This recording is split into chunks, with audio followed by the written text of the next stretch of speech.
दोस्तों, घर या मकान के मेन गेट या मुख्य दरवाजे के सामने कुछ चीजों का होना घातक साबित होता है। इसे गंभीर वास्तु दोष माना जाता है।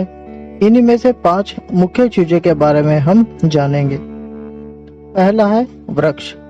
घर के मेन गेट के एकदम सामने वृक्ष नहीं होना चाहिए। इसे वृक्षवेद माना जाता है।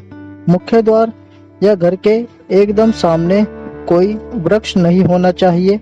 यह सभी कार्यों में बाधा उत्पन्न करता है। इससे बाल दोष भी होता है।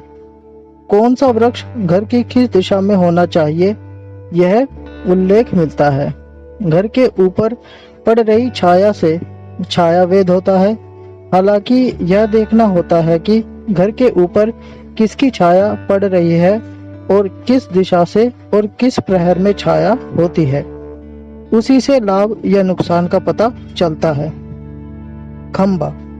घर के मेन गेट के एकदम सामने खंबा या स्तंभ नहीं होना चाहिए। मुख्य द्वार या घर के सामने स्तंभ है तो स्त्री को रोग लगा ही रहेगा। गड्ढा।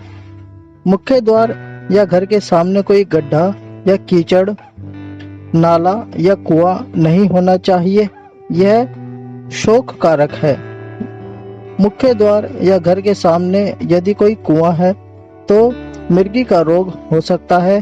मुख्य द्वार या घर के सामने कोई नाला भी नहीं होना चाहिए। यह धन नाशक होता है। सीढ़ियाँ।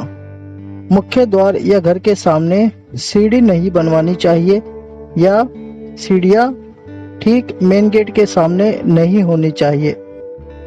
मंदिर। मुख्य द्वार या घर के एकदम सामने यदि मंदिर है तो परेशानी और संकटों से घिरे रहने की आशंका रहती है।